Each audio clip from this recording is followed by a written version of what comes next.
कहानी की शुरुआत में हम जैक नाम के एक आदमी को देखते हैं जो अभी अभी सोकर उठा है। वो उठते ही अपना रेडियो ऑन करता है लेकिन उसमें कुछ नहीं आ रहा होता। जैक को लगता है कि शायद रेडियो खराब हो चुका है। आगे वो अपने कुछ दोस्तों को फोन करने की कोशिश करता है लेकिन उसका फोन भी नहीं चल रहा था। जिसके बाद वो तैयार होकर अपने ऑफिस के लिए निकल जाता है। रास्ते में वो अपनी कार में पेट्रोल डलवाने के लिए एक पेट्रोल पंप पर रुकता है लेकिन दुकान के अंदर जाकर वो देखता है कि कैश काउंटर पर कोई नहीं था। वो किसी को इधर उधर ढूंढने लगता है पर तभी उसे किचन में से धुआं आता हुआ दिखाई देता है। जैक अंदर जाता है तो वो देखता है कि वहाँ पर कोई पानी उबालने के लिए रखकर पता नहीं कहाँ चला गया है। वहीं पास में ही एक टॉयलेट का दरवाजा अंदर से बंद था तो जैक को लगता है कि अंदर कोई तो जरूर होगा, लेकिन जब वो उसके अंदर देखता है तो वो भी खाली होता है। फिर जैक उस जगह से थोड़ा आगे जाता है और देखता है कि पिछली वाली सड़क ही नहीं बल्कि इस सड़क पर भी कोई नहीं है। अब जैक को थोड़ा अजीब लगने लगता है लेकिन फिर वो सोचता है कि चलो ऑफिस जाकर देखते हैं, वहाँ पर कोई ना कोई तो मुझे मिल ही जाएगा। फिर थोड़ा आगे जाने पर उसे घर में कुछ मूवमेंट होती हुई दिखाई देती है तो जैक तुरंत अपनी कार रोककर उस घर में चला जाता है। वो दरवाजा खटखटाता है पर कोई भी दरवाजा नहीं खोलता।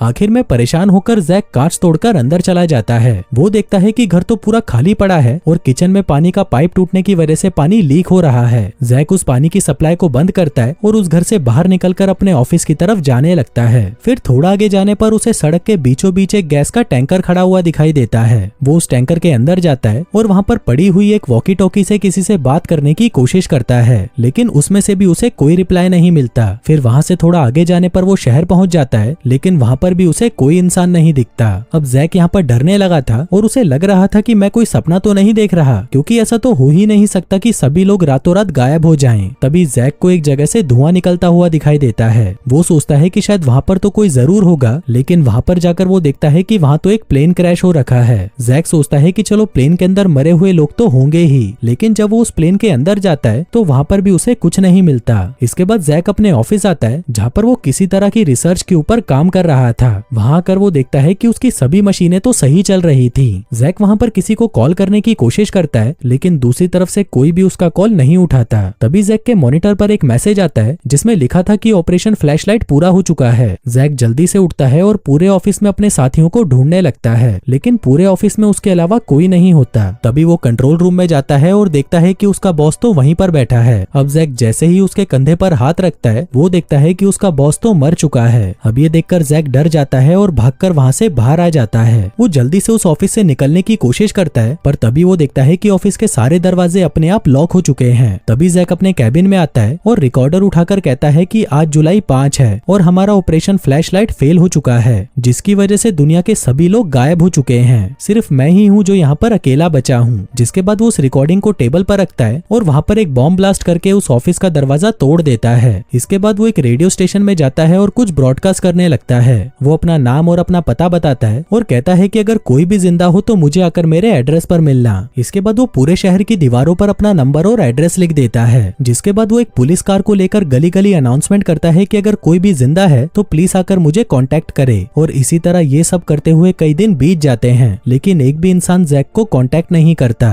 वहीं जैक रोज रोज इंसानों को ढूंढ ढूंढ कर परेशान हो चुका था और अब उसे पूरा यकीन हो चुका था कि वो इस दुनिया में अकेला ही बचा है। पर तभी उसके दिमाग में आता है कि अगर मैं इस दुनिया में अकेला हूँ तो फिर मैं इस छोटे से घर में क्यों रहता हूँ। जिसके बाद वो शहर के सबसे बड़े और शानदार घर में जाकर रहने लगता है। आगे वो एक कार के शोरूम में से सबसे महंगी कार निकालता है और उसे लेकर घूमने लगता है। फिर वो एक मॉल में जाकर वहाँ पर सबसे महंगे कपड़े पहन लेता है। अब ये सब चीजें करने में उसे बहुत मजा आ रहा था लेकिन फिर कुछ ही दिनों में वो इन सबसे भी बहुत बोर हो जाता है। अब कुछ दिन और बीतते हैं और जैक की दिमागी हालत अब खराब होने लगती है। वो आदमियों की जगह औरतों के कपड़े पहनने लगता है। जिसके बाद वो वहाँ के प्रेसिडेंट के घर पर जाता है और उसकी बालकनी में जाकर स्पीच देने लगता है। आगे वो एक शॉटगन लेकर एक चर्च में घुस जाता है और वहाँ पर लगी जीसस की मूर्ति को शूट करके उड़ा देता है। जिसके बाद वो एक बड़ा सा ट्रक लेकर शहर की सारी दुकानों को तोड़ने लग जाता है। अब अकेला रह रहकर जैक पूरी तरह पागल हो चुका था, इसलिए वो खुद को ही मारने के बारे में सोचने लगता है। पर तभी वो फैसला बदल लेता है और डिसाइड करता है कि अब से वो जिंदगी के मजे लेगा। जिसके बाद वो समुद्र में जाकर नहाने लगता है और वापस अपने घर लौट आता है, जैसे कि वो अपनी जिंदगी एक नए सिरे से शुरू करने वाला हो। फिर एक दिन जब वो अपने घर पर आता है तो वहाँ पर उसे कुछ आवाजें सुनाई देती हैं। वो देखता है कि वहाँ पर एक लड़की थी जो उसके ऊपर गन पॉइंट करी हुई थी। अब उस लड़की को देखकर जैक बहुत खुश होता है और उसे गले लगा लेता है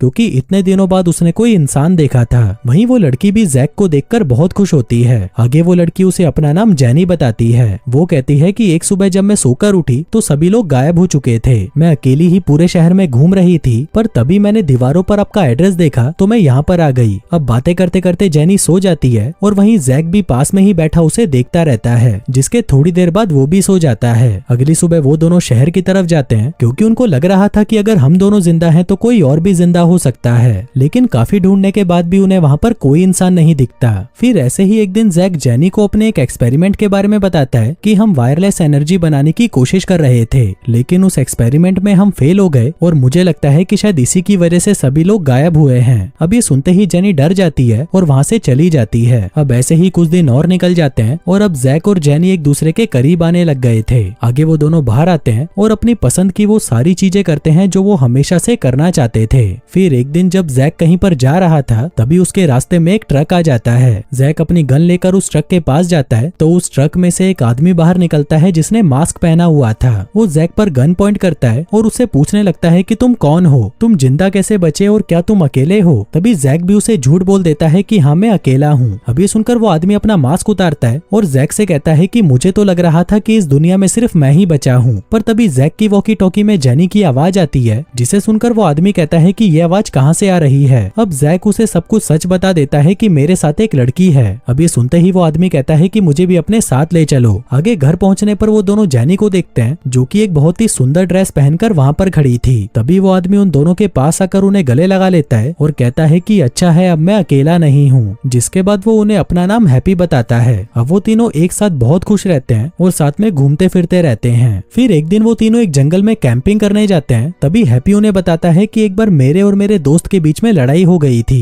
और उसने मुझे इतना मारा था कि मुझे लगा मैं मर चुका हूँ, पर जब मुझे होश आया तो मेरे आसपास कोई नहीं था और तब मुझे पता चला कि मैं इस दुनिया में अकेला बचा हूँ। तभी जेनी कहती है कि उस दिन मैं बाथरूम में हेयर ड्रायर यूज कर रही थी, तभी मुझे जोर का एक झटका लगा और मुझे लगा कि मैं मर गई, लेकिन जब मुझे होश आया तो सारे इंसान गायब हो चुके थे। तभी जैक कहता है कि मैंने भी उस रात ऑफिस में हुई एक लड़ाई से परेशान होकर नींद की गोलियां खा ली थी, लेकिन फिर सुबह उठते ही मैं इस दुनिया में अकेला ही बचा था। फिर उसी रात जब ये सभी सो रहे थे तभी जेनी को बाहर किसी के गाने की आवाज आती है। फिर जेनी जब बाहर जाती है तो वो हैप्पी को वहाँ पर देखती है जो एक कब्र पर खड़ा होकर गाना गा रहा था। जेनी को लगता है कि इसको डिस्टर्ब करना सही नहीं है, इसलिए वो वापस आकर सो जाती है। अगली सुबह जैक अपने किए हुए एक्सपेरिमेंट की जांच कर रहा था, जिस दौरान वो हैप्पी और जेनी को साथ में जॉगिंग करते हुए देखता है। जेनी उससे पूछती है कि तुम्हारा फ्रेंड तुम्हें मारना क्यों चाहता था। हैप्पी कहता है क्योंकि मैं उसकी पत्नी के साथ सो रहा था और फिर मैंने उसे मार डाला। अब ये सुनते ही जेनी घबरा जाती है और वहाँ से चली जाती है। फिर घर आते ही जैक जेनी से पूछता है कि क्या हुआ, तुम रो क्यों रही हो, जिस पर जेनी कहती है कि कुछ भी नहीं। फिर जैक हैप्पी से पूछता है कि जेनी को क्या हुआ। हैप्पी कहता है कि पता नहीं, मैंने तो उसे कुछ नहीं बोला। अब जैक और हैप्पी के बीच में लड़ाई हो जाती है और जैक अपनी कार लेकर वहाँ से चला जाता है। तभी हैप्पी को भी गुस्सा आ जाता है और वो भी एक गाड़ी लेकर जैक के पीछे पड़ जाता है। वहीं इन दोनों को गुस्से में देखकर जेनी भी अपनी कार लेकर इनके पीछे जाने लगती है। तभी जैक हैप्पी की गाड़ी से टकराता है और एक गड्ढे में जाकर गिरता है, लेकिन इसमें किसी को भी चोट नहीं लगती। इसके बाद ये दोनों फिर से लड़ने लग जाते हैं, पर तभी जेनी उन दोनों पर गन पॉइंट कर देती है और कहती है कि आपस में लड़ना बंद करो। अब वो दोनों ही उसकी बात मान जाते हैं और जेनी के साथ वापस घर जाने लगते हैं। तभी रास्ते में जैक उनसे कहता है कि जिस घटना के बाद सभी लोग गायब हुए थे वो वापस होने वाली है और इसमें अब हम तीनों भी गायब हो सकते हैं। अब ये सुनते ही वो दोनों डर जाते हैं। इसके बाद वो तीनों जैक के ऑफिस जाते हैं, जहाँ पर जैक देखता है कि कल सुबह 6 बजे वो घटना वापस होगी। अब इन तीनों को कैसे भी करके इसे रोकना था, पर तभी एक लाल रंग की रोशनी आती है और इन तीनों को अजीब अजीब चीजें दिखाई देने लगती हैं। हैप्पी को लगता है कि दुनिया उल्टी हो गई है और वो उल्टा चलने लगता है, लेकिन फिर कुछ ही मिनटों में सब कुछ नॉर्मल हो जाता है। तभी हैप्पी और जेनी एक दूसरे को गले लगा लेते हैं, जो देखकर जैक को जलन होने लगती है। आगे जैक अपना रिकॉर्डर ऑन करता है और उसमें कहता है कि आज जो कुछ भी हुआ वो सिर्फ इस घटना का छोटा सा हिस्सा था।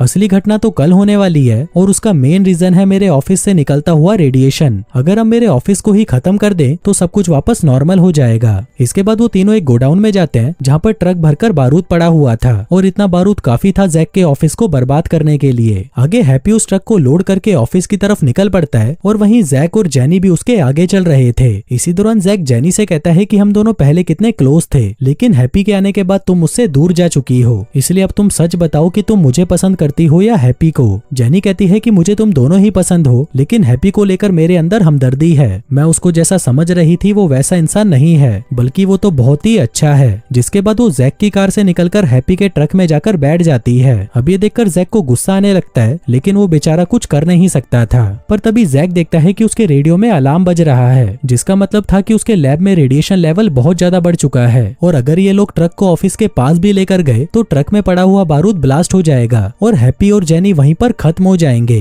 अब जैक जल्दी से ये बात हैप्पी को बताने की कोशिश करता है, लेकिन वहीं हैप्पी को लगता है कि शायद जैक को उससे जलन हो रही है, इसलिए वो अपना रेडियो ही ऑफ कर देता है। तभी जैक उसके ट्रक के आगे अपनी गाड़ी लाकर खड़ी कर देता है और उन दोनों से कहता है कि तुम लोग पागल हो गए हो क्या? अभी मेरे ऑफिस में रेडिएशन लेवल बहुत ज्यादा है और अगर वहां पर हम ट्रक लेकर गए तो तुम दोनों भी मर जाओगे। इसके बाद वो दोनों ऑफिस के दूर एक टावर पर जाते हैं, जहाँ पर जैक कहता है कि मुझे शहर जाकर कुछ सामान लाना होगा, जिससे हम इस ट्रक को बिना किसी ड्राइवर के ऑफिस के पास पहुंचा दें। जो कहकर वो उन दोनों को वहीं छोड़ देता है और खुद कार लेकर शहर की तरफ चला जाता है। उधर हैप्पी और जेनी से अब कंट्रोल नहीं हो रहा था, इसलिए वो दोनों वहीं पर इंटीमेट हो जाते हैं। फिर थोड़ी देर बाद जब वो दोनों बाहर देखते हैं तो वहाँ पर जैक होता है, जो खुद ही उस ट्रक को ऑफिस के पास ले जा रहा था। दरअसल जैक इस सबका जिम्मेदार खुद को मानता है और उसको लगता है कि उसी की वजह से सभी लोग मारे गए, इसलिए वो अपनी जान देकर हैप्पी और जेनी को बचाना चाहता था। इसके बाद वो उस ट्रक को सीधा अपने ऑफिस में घुसा देता है और तभी वहाँ पर एक जोर का ब्लास्ट होता है। पर तभी उनको वो लाल लाइट फिर से दिखाई देती है और हम जैक को देखते हैं, जो वहाँ से कहीं और आ चुका है। वो देखता है कि वो एक बीच पर है और उसके आसपास कोई भी नहीं है। और दोस्तों, इसी के साथ ही ये कहानी यहीं खत्म हो जाती है।